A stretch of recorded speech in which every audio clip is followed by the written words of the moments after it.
सलाम नमस्ते सत श्री अकाल। मैं हूं रज़ा और आप देख रहे हैं रज़ाग्राफी का वॉर अपडेट। जानकारी के लिए आपको बता दूं कि रूस और यूक्रेन के बीच में घमासान अभी भी जारी है। गाज़ा और इजराइल की जंग शुरू होकर ख़त्म भी हो गई। हालांकि इस्लामिक जिहाद को और गाज़ा वालों को काफ़ी तगड़ा झटका लगा, लेकिन इस मुद्दे पर बाद में बात करूँगा सुकून से आपसे। कुछ विश्लेषण हैं, कुछ पॉइंट्स हैं, इस पर आपको पूरी बात, क्योंकि जो बहुत करीब से इस खबर पर, इस पूरे मामलात पर नज़र रख रहा था, वो आपका ये छोटा भाई था। कुछ चीज़ें ऐसी हैं जो मैं आपको बताऊंगा तो आपके दिमाग में आएगा कि हाँ, ये तो आपने भी नहीं सोचा होगा। खैर, अभी मामला ये है, अपडेट वॉर का ये है यूक्रेन और रूस का, कि रूस को काफ़ी बड़े नुकसान हो रहे हैं। आपको मैं पिछले एक हफ्ते से ये बताना शुरू कर चुका हूँ कि इतने बड़े बड़े नुकसान हो रहे हैं कि खुद व्लादिमीर पुतिन ने अपने कम से कम 6 जनरल कमांडर को लात मार कर निकाल दिया है गुस्से में, क्योंकि मैदान जंग में वो अच्छा परफॉर्म नहीं कर पा रहे हैं। इसी बीच में आपको बता दूं, यूक्रेन ने रूस के एयरबेस को उड़ा दिया। आपको बता दूं, क्रीमिया रूस का इलाका है, कब्जा किया हुआ है उसने, वहाँ पर कब्जा करके वो जगह पर पूरी तरह से अपने आप को बसाया हुआ है, ज़बरदस्ती उसको अपना बनाया हुआ है। क्रीमिया के इलाके में रूस का एक खतरनाक एयरबेस था, जहां से वो अपने फाइटर जेट को यूक्रेन के खिलाफ इस्तेमाल कर रहा था। यूक्रेन ने उस एयरबेस को उड़ा दिया। अब आप सोचेंगे कि यार रज़ा भाई, ये तो हो ही नहीं सकता, तो मैं आपके सामने प्रूफ लेके आया हूं। आप जानते हैं, अगर आप हम पर भरोसा करते हैं तो हम भरोसे वाला काम भी करते हैं। देखिए,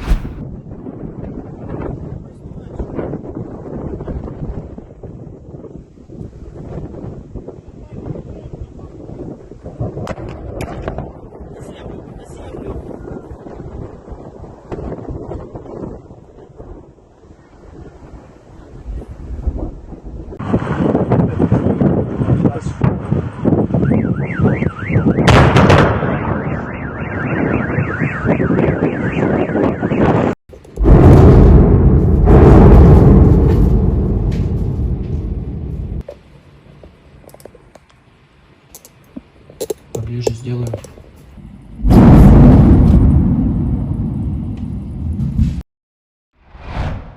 ये हमला आपने देख लिया। अब हमेशा से ये होता है, फितरत होती है उस देश की जिस देश का नुकसान ये होता है। रूस ने इनकार किया, रूस ने कहा कि हमारा कोई नुकसान नहीं हुआ, हमारा ये नहीं हुआ, वो नहीं हुआ, हमारे लोग नहीं मरे, हमारा कोई एयरक्राफ्ट क्षतिग्रस्त नहीं हुआ। रूस को ऐसा कहना ही पड़ेगा। दूसरी तरफ रशिया का खौफ भी है यूक्रेन को। जी हाँ, यूक्रेन की तरफ से, रक्षा मंत्रालय की तरफ से, डिफेंस मिनिस्ट्री की तरफ से इनकार कर दिया गया। कहा कि यह हमला हमने नहीं किया, इसकी जिम्मेदारी हम नहीं लेते हैं। दूसरी तरफ आपको यह भी बात समझनी चाहिए कि रूस के अंदर लगभग 60 से 70 जगह पर, बड़ी बड़ी जगह पर, संस्थानों में आग लगी है। लगातार ये पिछले 2 महीनों से आग लग रही है। रूस अपनी बेइज्जती के चक्कर में इल्ज़ाम यूक्रेन पे नहीं डाल सकता, वरना दुनिया कहेगी अच्छा, वो अगर आप पर ड्रोन हमले कर रहा है, आग लगा रहा है, तो रशिया रोक भी नहीं पा रहा है। इस वजह से रशिया यूक्रेन पर इल्ज़ाम नहीं डाल पा रहा है उन आग का।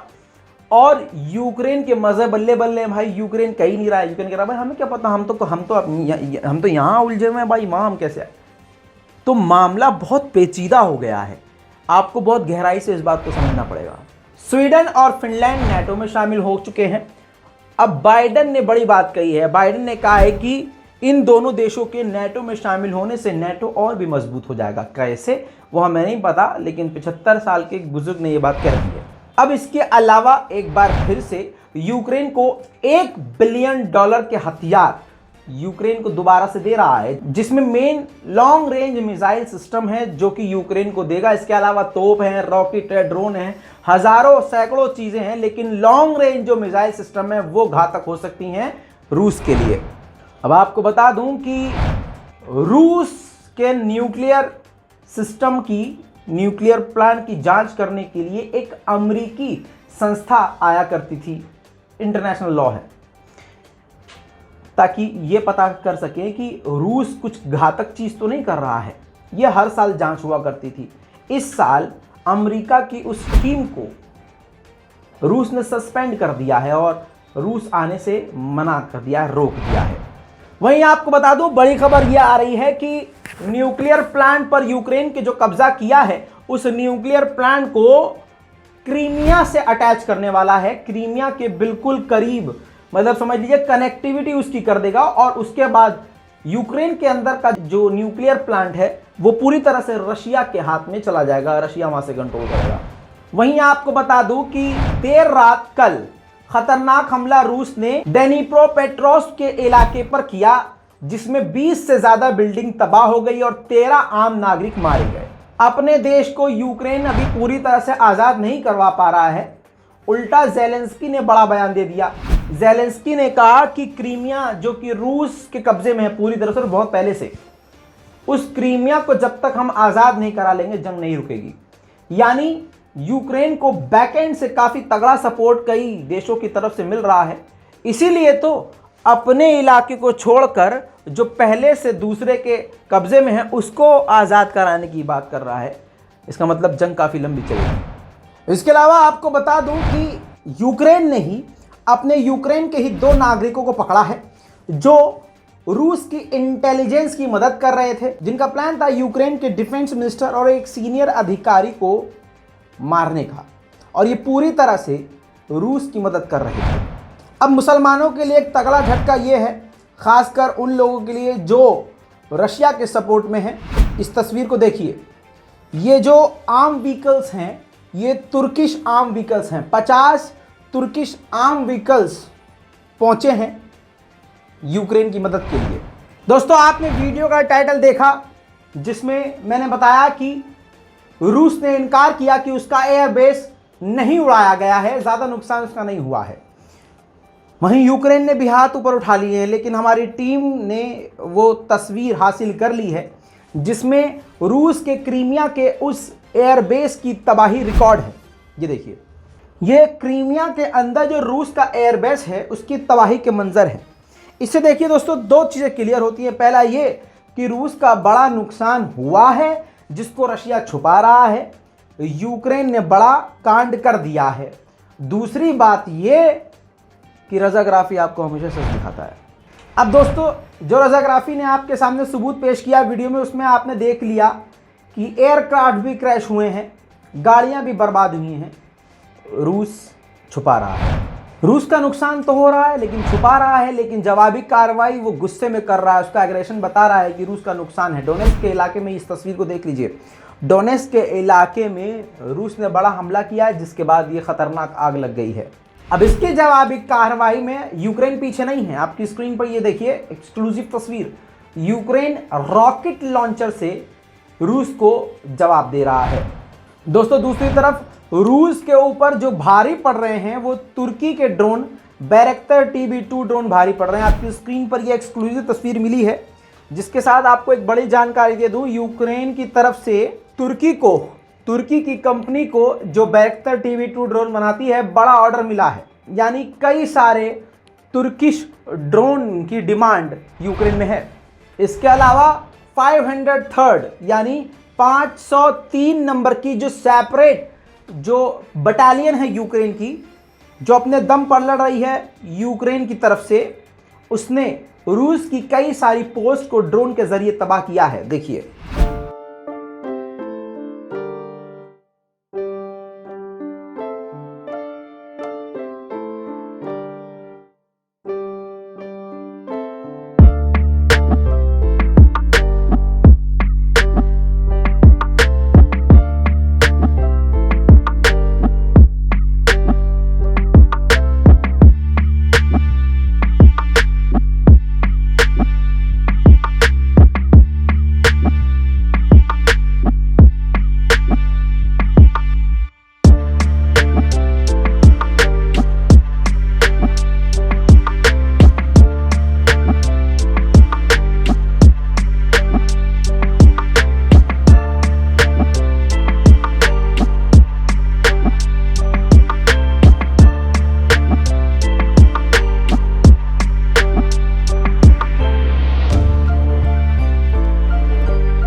यूक्रेन का एक बड़ा इलाका रूस के कब्जे में चला गया था। अब उस इलाके का एक ब्रिज है जो यूक्रेन के दूसरे हिस्से से जुड़ा हुआ है। यूक्रेन ने उस रूसी कब्जे वाले उस ब्रिज को तोड़ दिया हमला करके, ताकि रूसी सेना इधर से दूसरे शहर की तरफ ना बढ़ सके। यूक्रेन का यूक्रेन पर ही हमला देखिए। Следователями Следственного комитета Российской Федерации проводится осмотр места происшествия.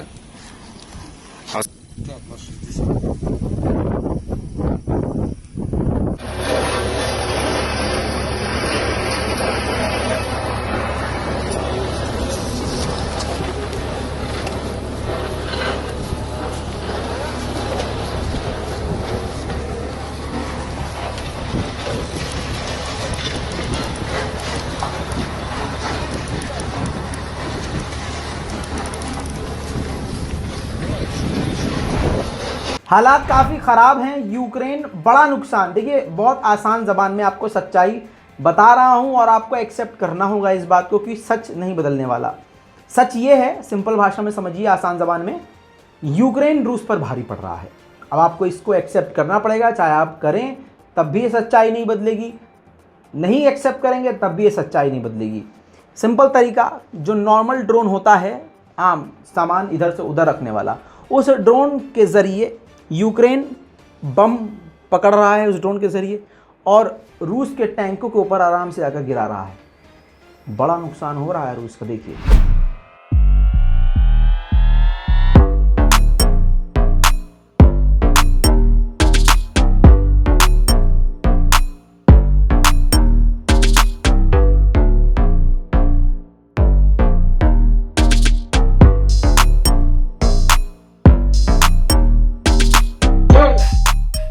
दोस्तों इसी के साथ अभी तक के लिए, आज तक के लिए इतना ही। जल्द लौटेंगे और भी बड़ी जानकारियों के साथ। तब तक के लिए चैनल को सब्सक्राइब करना मत भूलिएगा। मैं हूं रजा और आप देख रहे हैं रजाग्राफी। जय हिंद।